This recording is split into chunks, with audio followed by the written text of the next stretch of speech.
I was out in Utah last week, and I was spending some time with a friend of mine. He's an advisor on the board of one of my companies, and he is making a renegade run for presidency, none other than Brock Pierce, one of the forefathers. He's on the Mount Rushmore of cryptocurrency and Bitcoin. He's started all the biggest crazes in cryptocurrency, and he's putting his money together, and he's putting his money where his mouth is. He's running for president. He doesn't really believe he can win. He wants to try to make a difference, and he wants to start a third party and spend 4 years doing it and find the best person to be a candidate on that third party.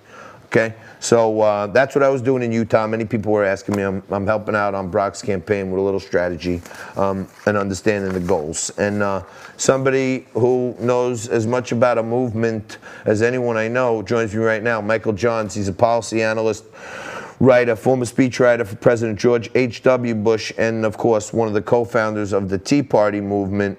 Mike, I know we're going to get into the Hunter and the corruption and all this other stuff, but as you know, political aficionados, I mentioned on the show the other day, and I say I say crazy stuff sometimes, have a little fun, try to provoke thought.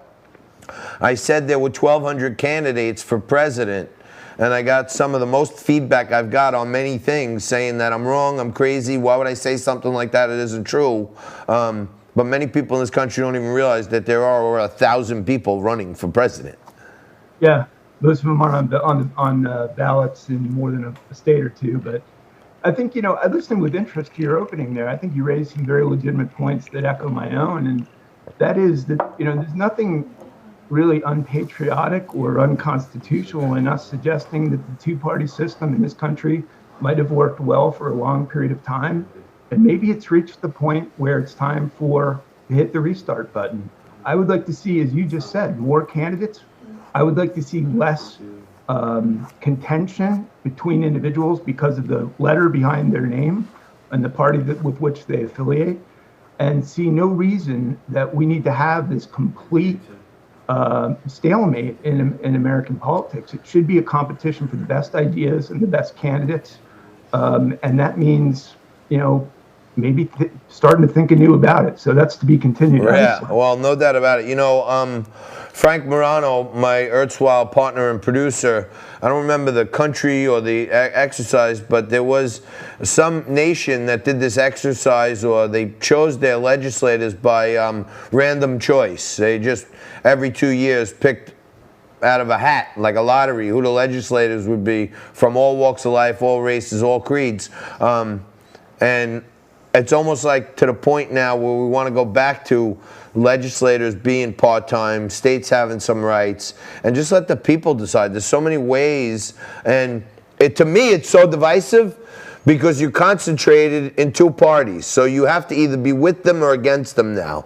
And to break it up into more parties, it would break down the divisiveness, if you ask me. Yeah, it's not like you have proportionate representation in the UK. I mean, let's be honest, whoever wins this election, tens of millions of Americans will have voted for the candidate who has no role in the future of our government and whose ideas will be holistically rejected.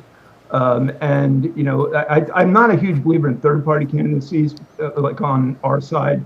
If you look at the Kentucky governor's race, perfect example where a Democrat won down there. If that libertarian had not been in the race, you would have seen, and you would have seen the Republican governor win that Kentucky race. And I can cite examples all day long of these third-party candidacies from various right-of-center parties end up hurting Republicans. Yeah. But look, we have, I believe, at this moment, fire alarms going off, in a sense. Oh, without a doubt. It's possible, and by the way, we've been talking about these issues related to Hunter Biden in a political context. These are no longer simply political considerations. These are national security considerations. By every account, including emails obtained purportedly from his laptop, this individual has been engaged in vast sales of influence based exclusively on his last name. I'm not trying to disparage this man based on his background, but let me just suffice it to say he has no background in any of these industries. He's had a very long-standing drug addiction problem. He's precisely the sort of person who would very probably be targeted by foreign intelligence units in foreign intelligence forces. Now it turns out millions upon millions of dollars in business with the Chinese Communist Party, millions of business in this corrupt Ukrainian company Burisma, and of course this $3.5 million from the wife of the mayor of Moscow. Joe Biden said, and again lied, really, saying that, well, he had no idea what was going on, didn't know his son was on the Burisma board, didn't know anything. I didn't do it. It's not my fault. You can't prove anything. That was that was his response, essentially. And of course, now in these emails, we see that Hunter Biden actually had arranged the meeting between Joe Biden and the number 3 executive on Burisma. And then, just a short bit later, the Obama administration holds out $1 billion in loan guarantees and insists that this prosecutor be fired. And sure enough, as he correctly said, that prosecutor was fired. The China involvement is more the problem. And Hunter's like this. That was easy. He didn't do a thing. He put up his name. His father came over, threatened him. He got his money. And Mike, there's a bigger thing that's starting to leak out. That it's hard to distribute now. We've been trying to talk about the Hunter stuff and not tagging it on our posts, but telling the people who are watching to share it, because at least we can get it out somehow until they figure out that it's embedded in our videos. But that's probably coming also. But I've been in international business my whole career. Okay, 30 years, I've been everywhere. I don't know any companies that put you on the board and give you millions and potentially billions of dollars when you have absolutely no subject matter expertise and you're a crackhead. I just have never seen it before. So I know you don't want to disparage the guy, but when you talk about national security threat, I'm thinking, here's a guy passed out with a crack pipe in his mouth, right? And someone's taking a picture of him, clearly not him, right? So that person could easily pick up his phone and leave with it. And anything about his father, his family, the U.S., anything is gone. He doesn't even remember. He forgot his laptop for 2 years. And by the way, the American voters cannot be required to go and they're already voting, obviously, in vast numbers, without understanding precisely how is this a compromised candidate. I mean, you can envision the sort of scenario, we've seen this many times. CCP member comes along and says, we have these really kind of embarrassing photos of your son. It'd be a shame if this stuff was in the media. Doesn't have to be if you keep U.S. naval ships and vessels out of the South China Sea. Stay out of there. These photos can get lost. Yeah.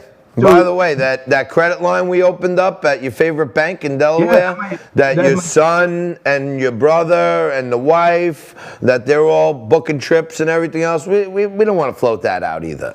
So I think the day of reckoning is coming, Mike. But Giuliani says we only have 5%. Giuliani, you and I watched Rudy Giuliani, a great hero of this country, break up the mafia in New York City. I watched him take them down growing up in the New York City metropolitan TV market with great admiration. This Rudy Giuliani says we got 5% of the info on Hunter Biden.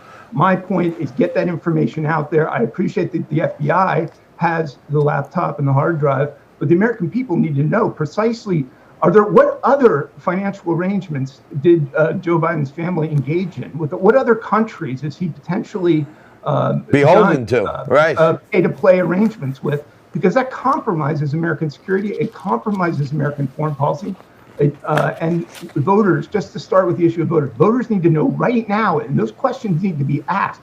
Deliver Hunter Biden, deliver Joe Biden, answer these questions that the American voters need to know before casting their votes. All right, Mike, we got to leave it there. Thank you so much for your sage commentary, as always.